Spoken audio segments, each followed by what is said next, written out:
എല്ലാവർക്കും ഇൻസൈറ്റ് എന്ന ഈ ഒബ്സർവേഷൻ മെഡിറ്റേഷൻ സെഷനിലേക്ക് സ്വാഗതം. ഒബ്സർവേഷൻ മെഡിറ്റേഷൻ അല്ലെന്നുണ്ടെങ്കിൽ വിപസന എന്നാണ് ഇതിന് നേരത്തെയുള്ള പേര്. ഇതിൽ നമ്മൾ പറഞ്ഞിരിക്കുന്നത് for a peaceful mind and a harmonious society എന്നാണ്. അതായത് ഇവിടെ രണ്ട് കാര്യങ്ങളുണ്ട്.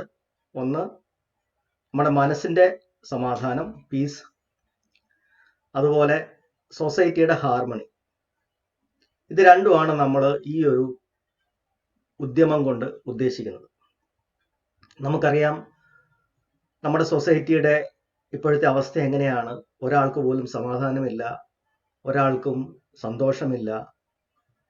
സൊസൈറ്റിക്കാകെ തന്നെ ഒരു ശരിയായ സന്തോഷമില്ല. അപ്പോൾ അങ്ങനെയാണ് നമ്മൾ ഇപ്പോൾ സൊസൈറ്റിയെ കാണുന്നത്. നമുക്ക് എല്ലാവർക്കും അതിനകത്ത് ബുദ്ധിമുട്ടുണ്ട്. പക്ഷെ എങ്ങനെയാണ് ഇതിനെ നേരിടേണ്ടത്, അല്ലെങ്കിൽ എങ്ങനെയാണ് ഇതിനെ സോൾവ് ചെയ്യേണ്ടതെന്നുള്ളത് പലർക്കും അറിഞ്ഞുകൂടാ.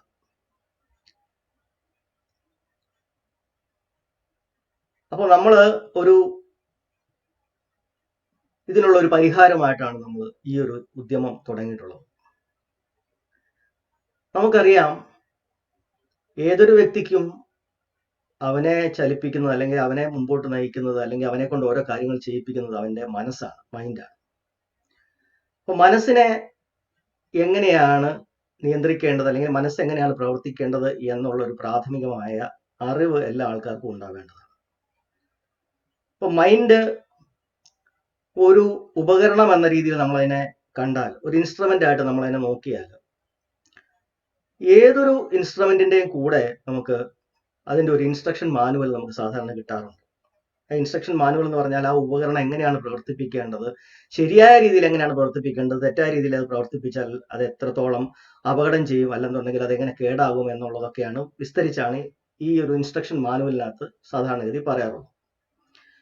പക്ഷേ മനസ്സിന്റെ കാര്യത്തിൽ നമ്മൾ ഈ മനസ്സുമായിട്ടാണ് ജനനം തൊട്ട് മരണം വരെ ജീവിക്കുന്നത്.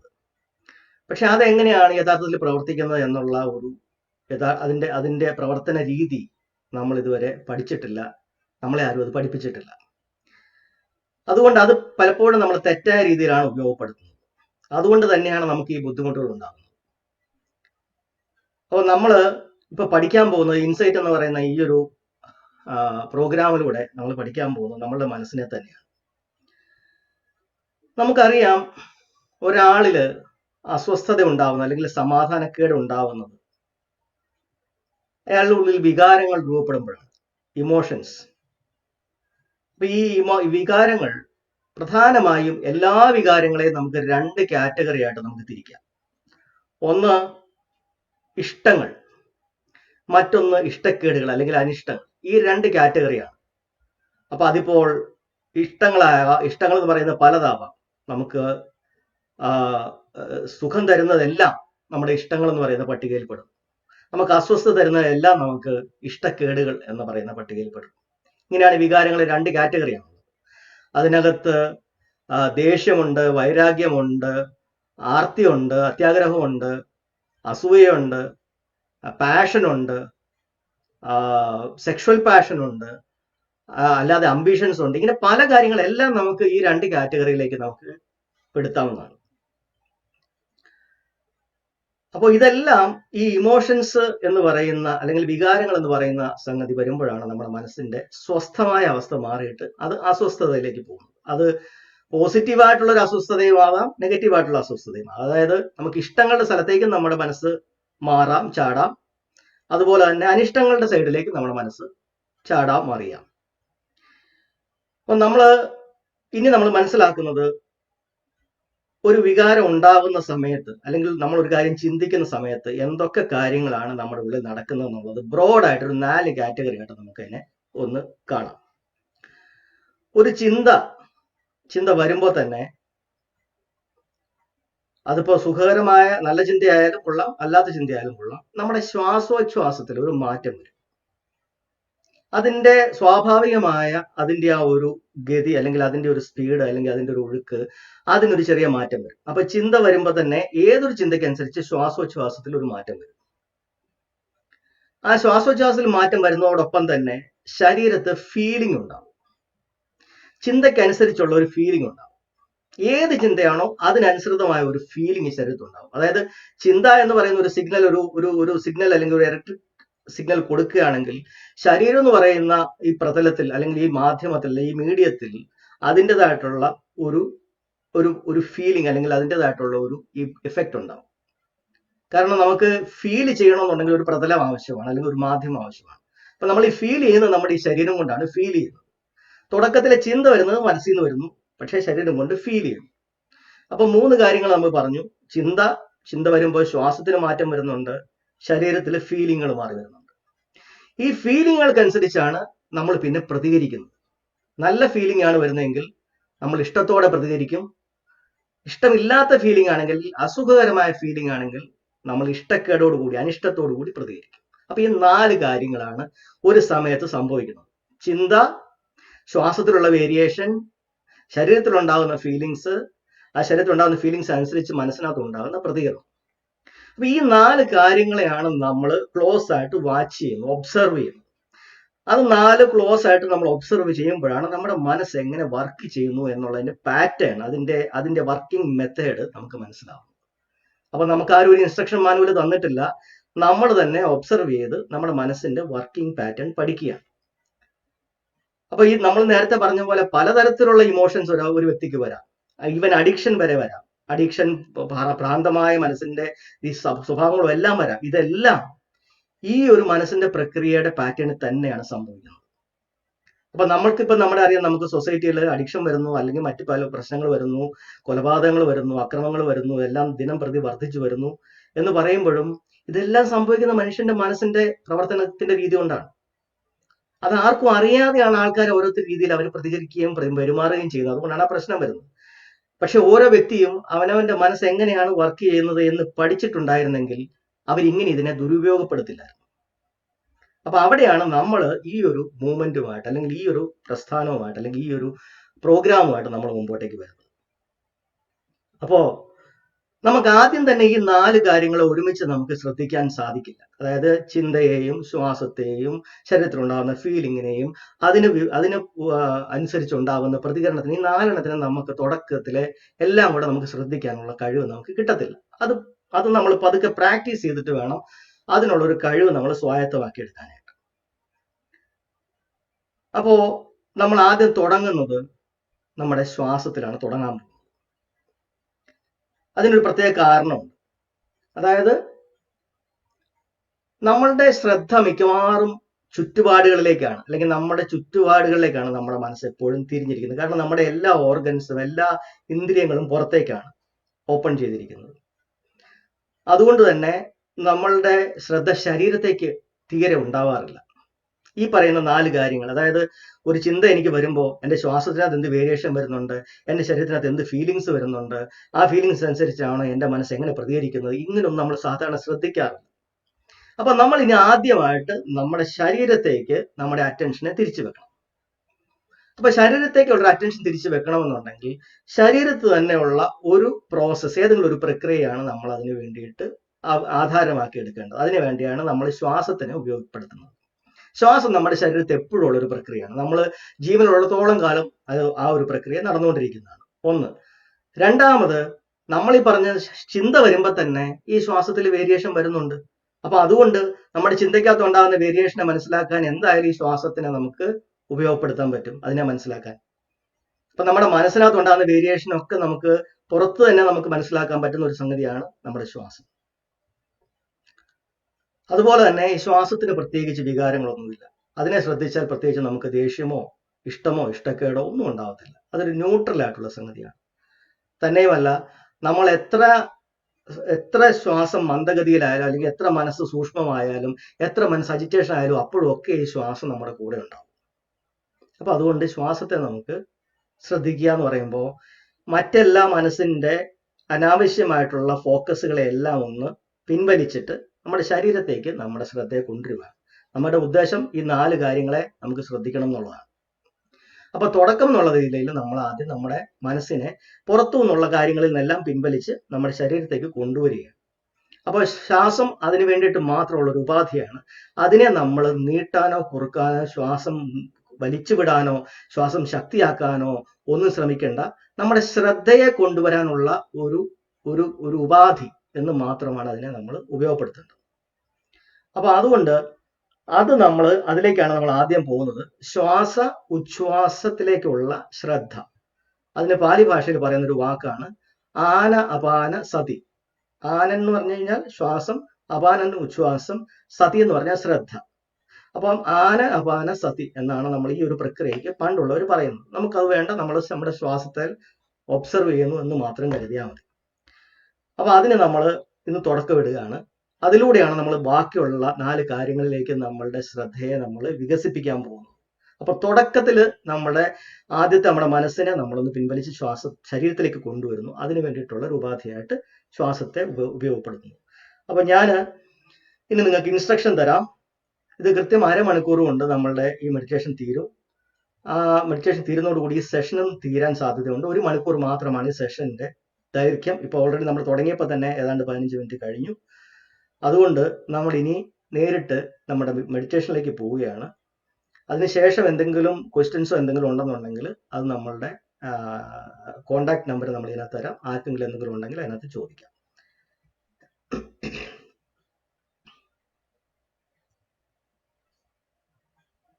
അപ്പൊ ഞാൻ ആദ്യം ഒരു ബെല്ലടിക്കും. അതോടുകൂടി ഞാൻ ഇൻസ്ട്രക്ഷൻസ് തുടങ്ങും.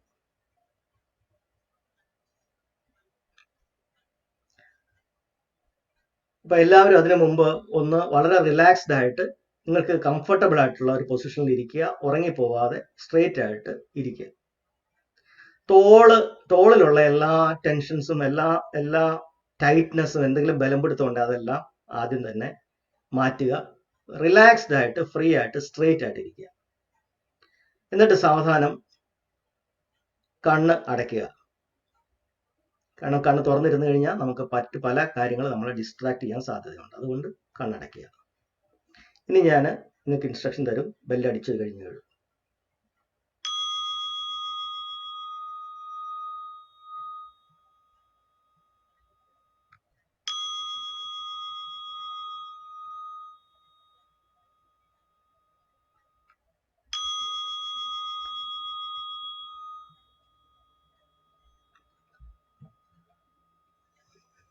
എല്ലാവരും ദീർഘമായിട്ട് ഒരു 3 തവണ ശ്വാസം പൂർണ്ണമായി വിട്ട് ദീർഘമായി ശ്വാസം ഉള്ളിലേക്ക് എടുത്ത് ഒരു 3 തവണ റിപ്പീറ്റ് ചെയ്യുക.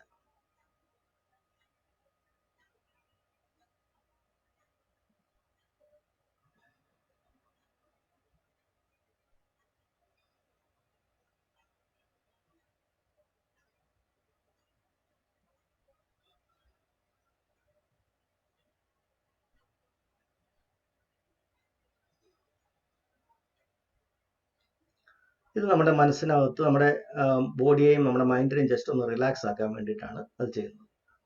ഇനി ഇതിന് ശേഷം നമ്മുടെ ശ്രദ്ധയെ നമ്മുടെ ശ്വാസത്തിലേക്ക് കൊണ്ടുവരിക. നമ്മുടെ മൂക്കിന്റെ അഗ്രഭാഗത്തിലൂടെ ശ്വാസം കയറി പോകുന്നതിനേക്കാണ് നമ്മൾ ശ്രദ്ധിക്കാൻ പോകുന്നത്. നമ്മുടെ ശ്രദ്ധ നമ്മളുടെ ശരീരത്തേക്ക് കൊണ്ടുവരുന്നതിന്റെ ആദ്യ പടിയാണിത്. അപ്പോൾ ആ ശ്വാസം കയറി ഇറങ്ങുമ്പോൾ കുറച്ച് കാര്യങ്ങൾ ആ ശ്വാസത്തിൽ ഉണ്ടാവുന്നതിനെ ശ്രദ്ധിക്കേണ്ടതുണ്ട്. ഒന്ന്, ആ ശ്വാസത്തിൻ്റെ ഒരു പ്രക്രിയ, അതായത് ഉള്ളിലേക്ക് പോകുന്നു, അതിനുശേഷം ഒരു പോസ്, അതിനുശേഷം തിരിച്ച് പുറത്തേക്ക് വരുന്നു, അതിനുശേഷം ഒരു പോസ്. അങ്ങനെയാണ് ശ്വാസത്തിൻ്റെ പ്രക്രിയ. അതിനെ ഒന്ന് ശ്രദ്ധിക്കേണ്ടതുണ്ട്. രണ്ടാമത്, നമ്മുടെ ശ്വാസം ഉള്ളിലേക്ക് മൂക്കിലേക്ക് കയറി പോകുമ്പോഴും തിരിച്ചിറങ്ങുമ്പോഴും നമ്മുടെ മൂക്കിന്റെ ഉള്ളിലൂടെ അത് സ്പർശിച്ചിട്ടാണ് കടന്നു പോകുന്നത്. അപ്പൊ അതിന്റെ ശ്വാസത്തിന്റെ ഒരു ടച്ച് നമുക്ക് കിട്ടും. അപ്പൊ ആ ഒരു ടച്ച്, അത് നമ്മുടെ മൂക്കിനകത്ത് സ്പർശിക്കുന്ന ആ ഒരു സ്പർശനം നമ്മളൊന്ന് ശ്രദ്ധിക്കണം. മൂന്നാമത്, നമ്മുടെ ശ്വാസം ഉള്ളിലേക്ക് എടുക്കുമ്പോൾ അതിനൊരു തണുപ്പുണ്ടാവും. കാര്യം പുറത്തുനിന്ന് വരുന്ന ശ്വാസം. പക്ഷെ നമ്മുടെ ഉള്ളിൽ നിന്ന് വരുന്ന ശ്വാസത്തിന് ഇത്തിരി നേരിയൊരു ചൂടുണ്ടാവും. അപ്പൊ ആ ശ്വാസത്തിന്റെ ആ ടെമ്പറേച്ചർ, ചൂടും തണുപ്പും ശ്രദ്ധിക്കുക. നാലാമത്, നമ്മുടെ ശ്വാസം എടുക്കുമ്പോഴും വിടുമ്പോഴും ചെറിയൊരു നേർത്ത ശബ്ദം നമ്മൾ ശ്രദ്ധിച്ചാൽ കിട്ടും. അപ്പൊ ഇങ്ങനെ ഈ 3-4 കാര്യങ്ങൾ നമ്മളൊന്ന് ശ്വാസത്തിൽ ശ്രദ്ധിക്കുക. ആ മൂക്കിന്റെ ആ ഒരു ഏരിയ മാത്രമായിട്ട് നമ്മുടെ ഫോക്കസിൽ കൊണ്ടുവരിക. ഇതിനിടയ്ക്ക് നമ്മുടെ മനസ്സ് പല ചിന്തകളിലേക്ക് പെട്ടുപോകാൻ സാധ്യതയുണ്ട്. അത് സ്വാഭാവികമാണ്. കാര്യം അങ്ങനെയാണ് മനസ്സ് ശീലിച്ചിട്ടുള്ളത്. അപ്പോൾ അതിൽ നിന്ന് വിഡ്രോ ചെയ്ത് പിൻവലിച്ച് പിന്നെയും ശ്വാസത്തിലേക്ക് കൊണ്ടുവരിക. അതിനകത്ത് നിങ്ങളൊരു ഇറിറ്റേഷൻ തോന്നണ്ട. നമ്മുടെ മനസ്സ് അങ്ങനെ തന്നെയാണ്, എന്നും അങ്ങനെ തന്നെയാണ്, അത് സ്വാഭാവികമാണ്. അതുകൊണ്ട് അങ്ങനെ വരുമ്പോഴൊക്കെ നമ്മുടെ ശരീരത്തേക്ക് അല്ലെങ്കിൽ ശ്വാസത്തിലേക്ക് നമ്മൾ ശ്രദ്ധ കൊണ്ടുവരാൻ ശ്രമിക്കുക. ശ്വാസം സ്വാഭാവികമായിട്ട് എങ്ങനെയാണോ സംഭവിക്കുന്നത് അതുപോലെ നടന്നോട്ടെ. മൂക്കടഞ്ഞിരിക്കുകയാണെങ്കിൽ അത് അങ്ങനെ തന്നെ ഇരുന്നോട്ടെ. ഒരു മൂക്കിലൂടെയാണ് പോകുന്നതെങ്കിൽ അങ്ങനെ തന്നെ പോയിക്കോട്ടെ. നമ്മുടെ ഉദ്ദേശം ശ്വാസം മാറ്റുക എന്നുള്ളതല്ല, നമ്മുടെ ശ്രദ്ധയെ ശ്വാസത്തിൽ കൊണ്ടുവരിക എന്ന് മാത്രമാണ്.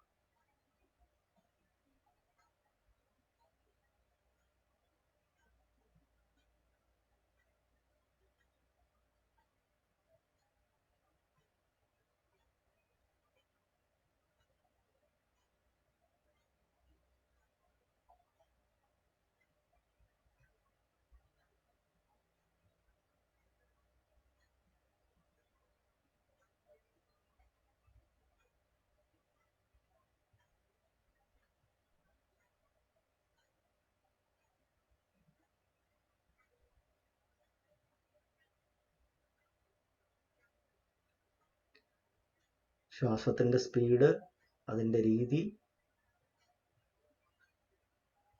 അതിന്റെ സ്പർശനം, അതിന്റെ ടെമ്പറേച്ചർ, ചൂടോ തണുപ്പോ, അതിന്റെ ശബ്ദം, അങ്ങനെ ശ്വാസവുമായിട്ട് ബന്ധപ്പെട്ട കാര്യങ്ങളിൽ മാത്രം ശ്രദ്ധിക്കുക.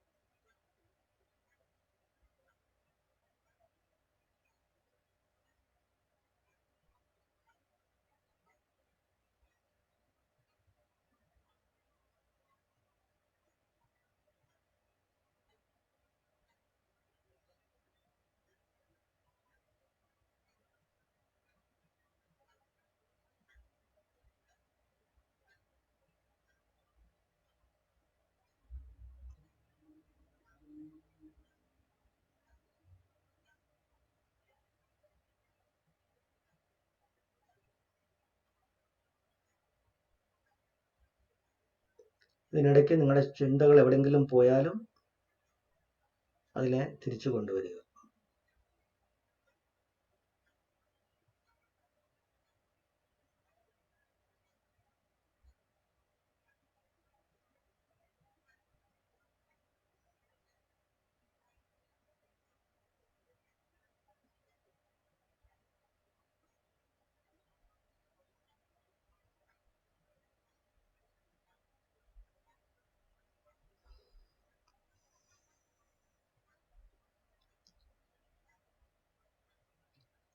ഉറക്കം വരാൻ സാധ്യതയുണ്ട്. അങ്ങനെ വരുമ്പോൾ പിന്നെയും തിരിച്ച് ശ്വാസത്തിൽ കൊണ്ടുവരിക.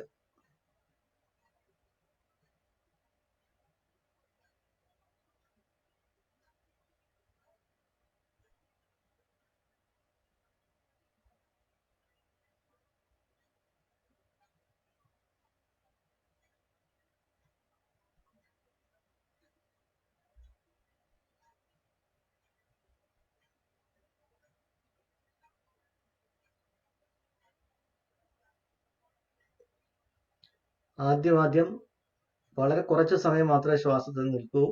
കൂടുതൽ സമയം ചിന്തയിലേക്കായിരിക്കും പോകുന്നത്. അത് സ്വാഭാവികമാണ്.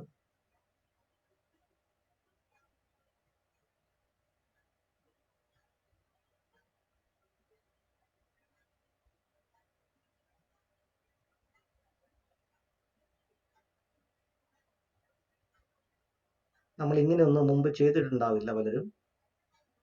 അതുകൊണ്ട് തന്നെ മനസ്സിനെ നമ്മളൊന്ന് ട്രെയിൻ ചെയ്യിപ്പിച്ചെടുക്കാൻ അല്പസമയം വേണ്ടിവരും.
ശ്വാസത്തിൻ്റെ ഗതിവിഗതികൾ, അതിൻ്റെ സ്പർശനം, അതിൻ്റെ ചൂടോ തണുപ്പോ, അതിൻ്റെ ശബ്ദം, ഈ 4 കാര്യങ്ങളിൽ ശ്രദ്ധിക്കുക. ശ്വാസം കയറി ഇറങ്ങി പോകുമ്പോൾ നമ്മുടെ മൂക്കിലൂടെ സ്പർശിക്കുന്നതൊക്കെ ക്ലോസ് ആയിട്ട് ശ്രദ്ധിക്കുക.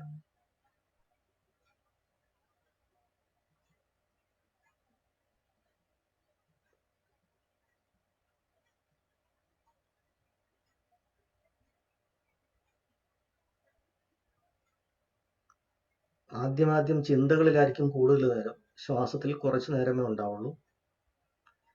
പോകെ പോകെ ചിന്തകൾ കുറയും, ശ്വാസത്തിലുള്ള നമ്മുടെ ശ്രദ്ധ കൂടിക്കൂടി വരും. അപ്പോൾ നമ്മുടെ പ്രസൻസ് ഓഫ് മൈൻഡ് അതും കൂടിക്കൂടി വരും.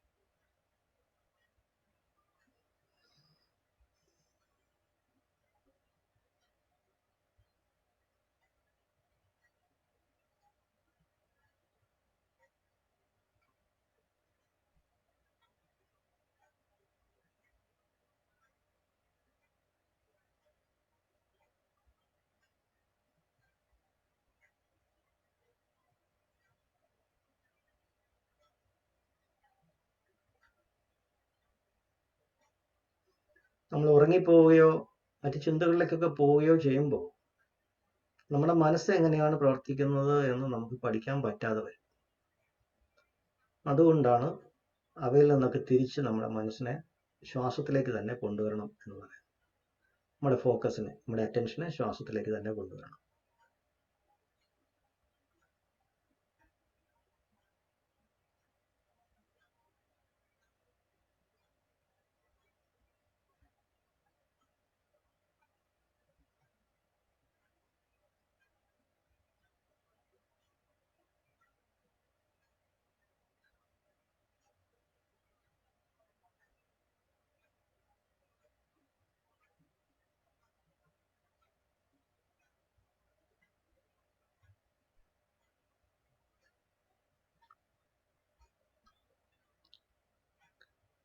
ഇപ്പോൾ തന്നെ നിങ്ങൾക്ക് 2 കാര്യങ്ങൾ ഏറെക്കുറെ വ്യക്തമാകും.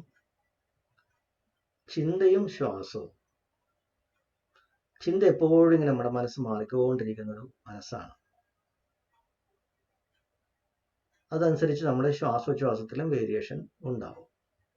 ചില വല്ലാത്ത അസ്വസ്ഥതയുള്ള ചിന്തകൾ വരുമ്പോൾ നമ്മളറിയാതെ നമ്മുടെ ശ്വാസത്തിൻ്റെ സ്പീഡും ഒക്കെ കൂടും. അത് നമുക്ക് ഈ ശ്വാസവും ചിന്തയും തുടക്കത്തിൽ തന്നെ നമുക്ക് ഈ കാര്യങ്ങൾ ഏറെക്കുറെ നമുക്ക് വ്യക്തമാകും. 1-2 ദിവസം നമ്മളിത് ചെയ്തു കഴിയുമ്പോൾ നമുക്ക് ഈ കാര്യങ്ങൾ വ്യക്തമാകും.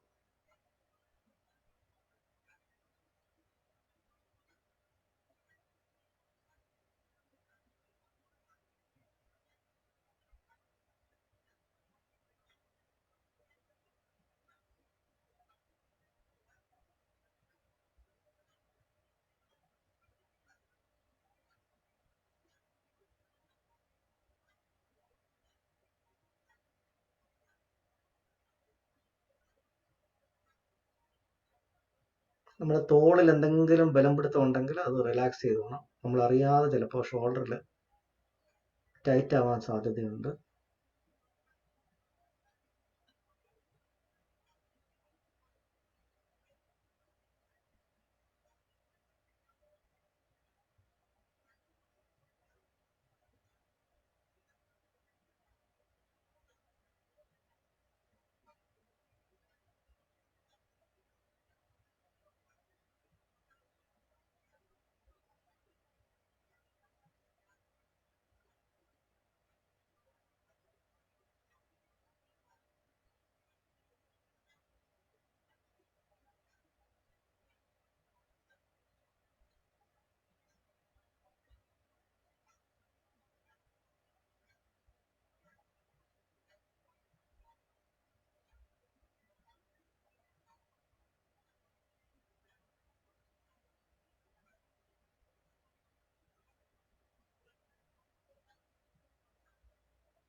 നമുക്ക് തന്നെ ചില സമയത്ത് നമ്മുടെ മനസ്സിനെ ഡിസ്ട്രാക്ട് ചെയ്യാനുള്ള ചില തോന്നലുകൾ വരാൻ സാധ്യതയുണ്ട്.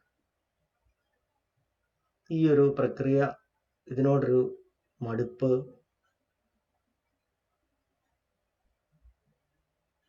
ബോറായി തോന്നുക, പെട്ടെന്ന് വേറെന്തെങ്കിലും ഇഷ്ടമുള്ള കാര്യങ്ങൾ ചെയ്യാനായിട്ട് പോകാൻ തോന്നുക,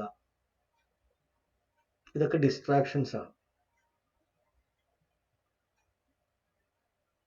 കാര്യം അങ്ങനെയാണ് നമ്മുടെ മനസ്സ് ശീലിച്ചിട്ടുള്ളത്.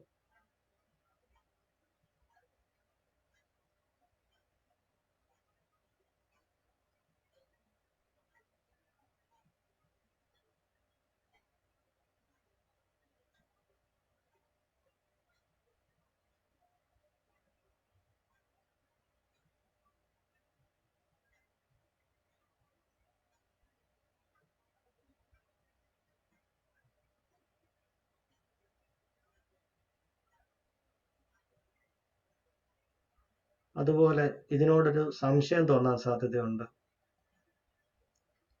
ഞാനിതെന്താണ് ഈ ചെയ്യുന്നത്? ഇതുകൊണ്ട് എന്താണ് ഫലം? ശ്വാസത്തിൽ ശ്രദ്ധിച്ചിട്ട് എനിക്കെന്ത് വ്യത്യാസം വരാനാണ്? തുടങ്ങിയ ചിന്തകൾ, ഡൗട്ടുകളായിട്ട് മനസ്സിൽ കൂടെ വരാൻ സാധ്യതയുണ്ട്. അതും ഒരു ഡിസ്ട്രാക്ഷനാണ്. ഉറക്കം തോന്നുക, മയക്കം വരിക, ഇതും ഒരു ഡിസ്ട്രാക്ഷനാണ്. മറ്റെന്തെങ്കിലും ചിന്ത വരിക, അല്ലെങ്കിൽ പുറത്തുനിന്ന് എന്തെങ്കിലും ശബ്ദം കേൾക്കുക, അല്ലെങ്കിൽ എന്തെങ്കിലും സ്മെല്ല് ചെയ്യുക, അങ്ങനെയൊക്കെയുള്ള പല കാര്യങ്ങളും വരാം. അതെല്ലാം ഡിസ്ട്രാക്ഷൻസ് ആണ്. അതിൽ നിന്നൊക്കെ മനസ്സിനെ പിൻവലിച്ച് നമ്മുടെ ശരീരത്തേക്ക് ഫോക്കസ് ചെയ്യുക, അതായത് ശ്വാസത്തിലേക്ക് ഫോക്കസ് ചെയ്യുക.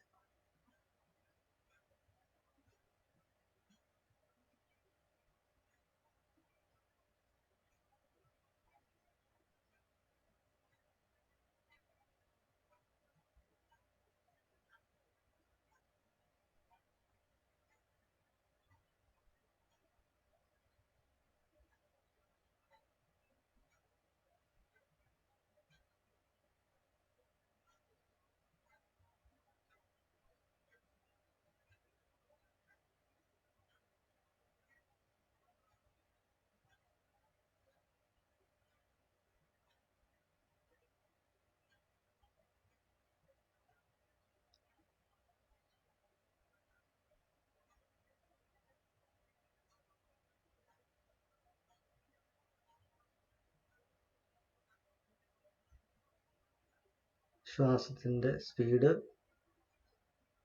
ശ്വാസത്തിൻ്റെ പ്രക്രിയ,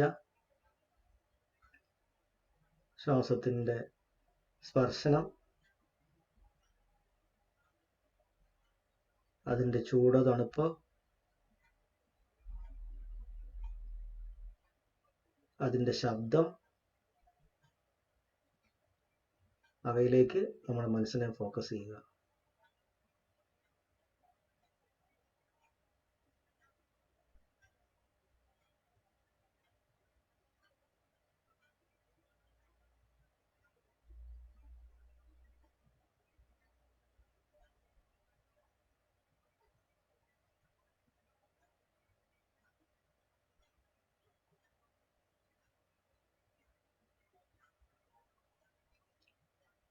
ആദ്യം ചിന്തയും ശ്വാസവും മാത്രമായിരിക്കും നമുക്ക് ശ്രദ്ധിക്കാൻ പറ്റുക, അല്ലെങ്കിൽ നമ്മുടെ മനസ്സിൽ കിട്ടുക. ക്രമേണ ശരീരത്തുള്ള ഫീലിങ്ങും അതിനോട് മനസ്സിൻ്റെ പ്രതികരിക്കുന്ന മെൻ്റൽ ഹാബിറ്റും പോകെ പോകെ നമുക്ക് അതും കൂടെ കിട്ടിത്തുടങ്ങും. അത് നമ്മുടെ ശ്വാസത്തിലുള്ള നമ്മുടെ ഈ പ്രസൻറ്റിലുള്ള നമ്മുടെ ഫോക്കസ് കൂടി വരുന്നതനുസരിച്ച് നമ്മുടെ ശരീരത്തിലുള്ള ഫീലിങ്ങുകളും അതിനോട് മനസ്സ് പ്രതികരിക്കുന്ന അതിൻ്റെ സ്വഭാവവും നമുക്ക് കിട്ടിത്തുടങ്ങും. ഈ 4 കാര്യങ്ങളെയാണ് നമുക്ക് ഒബ്സർവ് ചെയ്യേണ്ടത്. അതിനു വേണ്ടിയിട്ടുള്ള തുടക്കമാണിത്.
ശ്വാസം മൂക്കിന്റെ അവിടെ വന്ന് തട്ടുന്നത് ശ്രദ്ധിക്കുക.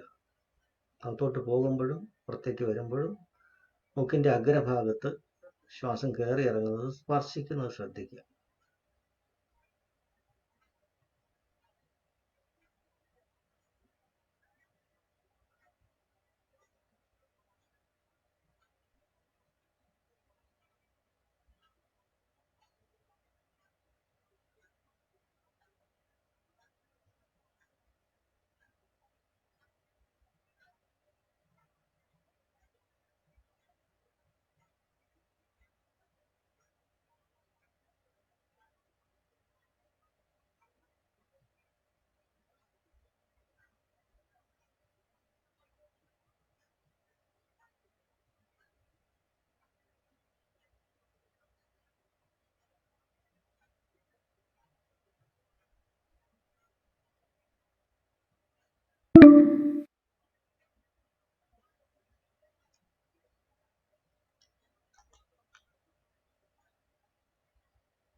മനസ്സ് ചിലപ്പോൾ ചില ചിന്തകളിലേക്ക് അങ്ങ് പെട്ടുപോകും.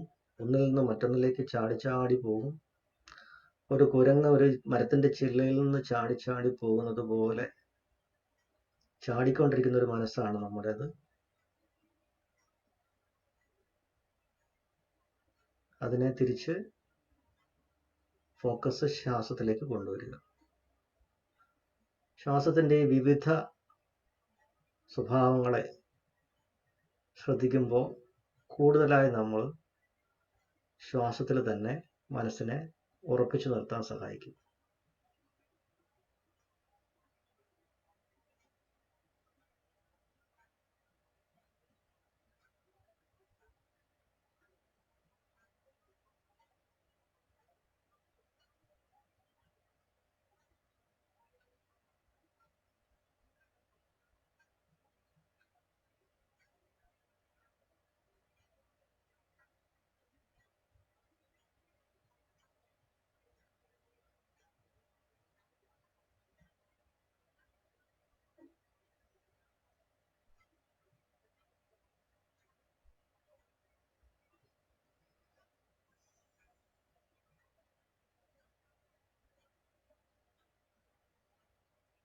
നമുക്ക് മനസ്സിൽ പല സംശയങ്ങളും തോന്നും.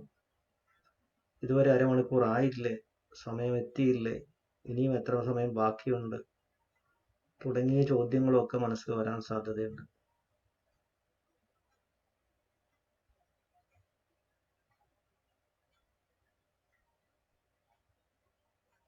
കൃത്യസമയത്ത് തന്നെ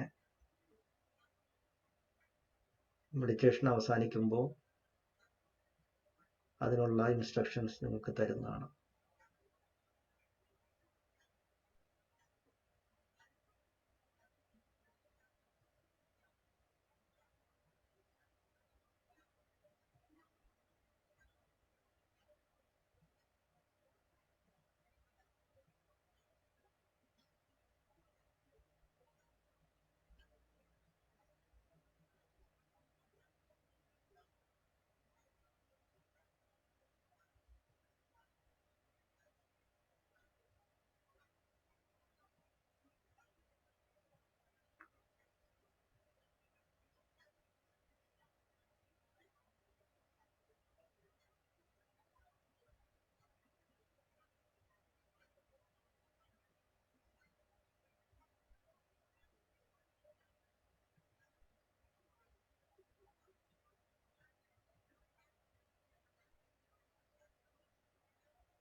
ശരീരത്തെങ്ങും ഒരു ബലം പിടുത്തത്തിന്റെ ആവശ്യമില്ല. ഫുള്ളി ബോഡി റിലാക്സ് ആക്കി കീപ്പ് ചെയ്യുക. ഷോൾഡറിലൊന്നും ഒട്ടും ബലം പിടുത്തം വേണ്ട.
ഇനി നിങ്ങൾക്ക് സാവധാനം കണ്ണ് തുറന്ന് മുഖം ഒന്ന് കൈകൊണ്ട് ഒന്ന് തടവി പൂർണ്ണമായി ഉണർന്ന അവസ്ഥയിലേക്ക് വരാവുന്നതാണ്. ഇപ്പോൾ നമ്മൾ രണ്ട് കാര്യങ്ങളെ മാത്രമാണ് നമുക്ക് കാണാൻ പറ്റിയിട്ടുള്ളത്. ഒന്ന് നമ്മുടെ ചിന്തകൾ മാറി മാറി പോകുന്നതും നമ്മുടെ ശ്വാസവും. നമുക്കിനി രണ്ട് കാര്യങ്ങളിലേക്കൂടെ നമ്മുടെ ശ്രദ്ധയെ വ്യാപിപ്പിക്കേണ്ടതായിട്ടുണ്ട്. അതാണ് നമ്മുടെ ശരീരത്തുണ്ടാവുന്ന ഫീലിങ്സും അതിനോടുണ്ടാവുന്ന മനസ്സിന്റെ പ്രതികരണവും. അങ്ങനെ ഈ നാല് കാര്യങ്ങൾ: ചിന്ത, ശ്വാസം, ശരീരത്തുണ്ടാകുന്ന ഫീലിങ്സ്, പ്രതികരണങ്ങൾ. ഇങ്ങനെ ഈ നാലിനെയും കൂടെ നമ്മൾ സമഗ്രമായി ഒബ്സർവ് ചെയ്യുമ്പോഴാണ് നമ്മുടെ മനസ്സിന്റെ വർക്കിംഗ് എങ്ങനെയാണെന്ന് നമുക്ക് പഠിക്കാൻ പറ്റുക. ആ കിട്ടിയ അറിവ് കൊണ്ടാണ് നമുക്ക് പിന്നെ നമ്മുടെ മനസ്സിനെ കൺട്രോൾ ചെയ്യാനുള്ള കഴിവ് കിട്ടുന്നത്. ഇപ്പൊ തുടക്കം മാത്രമാണിത്. ഇനി അങ്ങോട്ട് പോകുമ്പോൾ ഈ ശരീരത്തുണ്ടാകുന്ന ഫീലിങ്സും കൂടുതൽ കൃത്യമായി തെളിഞ്ഞ് പ്രകടമായി നമുക്ക് ഫീൽ ചെയ്യാൻ പറ്റും. അതിനോട് മനസ്സിന്റെ പ്രതികരണവും നമുക്ക് കാണാൻ പറ്റും. അപ്പോഴാണ് പ്രജ്ഞ എന്ന് പറയുന്ന അവസ്ഥയിലേക്ക് നമ്മൾ എത്തുന്നത്. ഇപ്പൊ നമ്മൾ സമാധി എന്ന് പറയുന്ന അവസ്ഥയിലേക്കാണ് നമ്മൾ ഇപ്പൊ എത്തിയത്, അല്ലെങ്കിൽ എത്തിക്കൊണ്ടിരിക്കുന്നത്. മനസ്സിനെ സമമാക്കുക എന്ന് പറയും. അതായത് എപ്പോഴും ആധിയായിക്കൊണ്ടിരിക്കുന്ന, ഓടിക്കൊണ്ടിരിക്കുന്ന ഒരു മനസ്സിനെ സമമാക്കുക. അതിനാണ് സമാധി എന്ന് പറയുന്നത്. അല്ലാതെ മരണവുമായിട്ട് അതിന് ബന്ധമൊന്നുമില്ല. അപ്പോൾ ആ ഒരു അവസ്ഥയാണ് ഇപ്പോൾ നമ്മൾ എത്തിയത്, അല്ലെങ്കിൽ എത്തിക്കൊണ്ടിരിക്കുന്നത്. അതിനു വേണ്ടിയാണ് നമ്മൾ ട്രെയിൻ ചെയ്യുന്നത്. അപ്പോൾ ഇത് നമ്മൾ കൃത്യമായിട്ട് കുറച്ച് ദിവസങ്ങൾ പ്രാക്ടീസ് ചെയ്യുമ്പോഴാണ് നമുക്ക് ആ ശരീരത്തുണ്ടാകുന്ന ഫീലിങ്സ് ക്ലിയർ ആയി കിട്ടുകയുള്ളൂ. അപ്പോഴാണ് നമ്മുടെ സമാധിക്ക് ഒരു പൂർണ്ണത എത്തിയെന്ന് നമുക്ക് പറയാൻ പറ്റുള്ളൂ. ശരീരത്തിലുള്ള ഫീലിങ്സ് കിട്ടിത്തുടങ്ങുമ്പോഴാണ് യെസ്, എൻ്റെ സമാധി ആവശ്യത്തിനുള്ള ഒരു ഒരു ഒരു ലെവൽ വരെ എത്തി, അല്ലെങ്കിൽ ഒരു കോൺസെൻട്രേഷൻ എത്തി എന്ന് നമുക്ക് പറയാൻ പറ്റും. അത് നമ്മളുടെ അടുത്ത 2-3 ക്ലാസ്സുകളിൽ എത്തുമ്പോൾ നമുക്കത് കിട്ടും. അപ്പോൾ ഇത് തന്നെയായിരിക്കും ചിലപ്പോൾ 1-2 ക്ലാസ്സുകളിലേക്ക് നമ്മൾ കണ്ടിന്യൂ ചെയ്യുക. അപ്പോൾ ഇന്നത്തെ ഈ വീഡിയോ നമ്മൾ റെക്കോർഡ് ചെയ്ത് യൂട്യൂബിലിട്ട് അതിൻ്റെ ലിങ്ക് എല്ലാവർക്കും കൊടുക്കുന്നതാണ്. എല്ലാ ഗ്രൂപ്പുകളിലും നമ്മളിത് ഷെയർ ചെയ്യുന്നതാണ്. അപ്പോൾ ആവുന്നത്ര ആൾക്കാരിലേക്ക് ഇത് ഷെയർ ചെയ്യണം. അപ്പോൾ അടുത്ത ക്ലാസ്സിലേക്ക് എത്തുന്നതിന് മുമ്പ് അവർക്കും ആ വീഡിയോ ഒന്ന് കണ്ട് ഒരു അരമണിക്കൂർ അവർക്കും ഇതുപോലെ തന്നെ ഒന്ന് പ്രാക്ടീസ് ചെയ്യാനായിട്ട് സാധിക്കും. അപ്പോൾ അങ്ങനെ വരുമ്പോൾ അടുത്ത ക്ലാസ്സിലേക്ക് എത്തുന്നവർക്ക് അതിൻ്റെ ഒരു കണ്ടിന്യൂറ്റി കിട്ടും. അതുകൊണ്ട് എത്രയും പേരിലേക്ക് ഇത് എത്തിക്കുക. കൂടുതൽ നിങ്ങളുടെ ഫ്രണ്ട്സിലേക്ക്, നിങ്ങളുടെ പരിചയമുള്ള ആൾക്കാരിലേക്കൊക്കെ ഇത് എത്തിക്കുക. നമുക്കിത് കൂടുതലായിട്ട് ആൾക്കാരിലേക്ക് ഈ ഒരു നോളജ് അല്ലെങ്കിൽ ഈ ഒരു പഠന പ്രക്രിയ ഇത് എത്തിക്കേണ്ടതായിട്ട് ആവശ്യമുണ്ട്.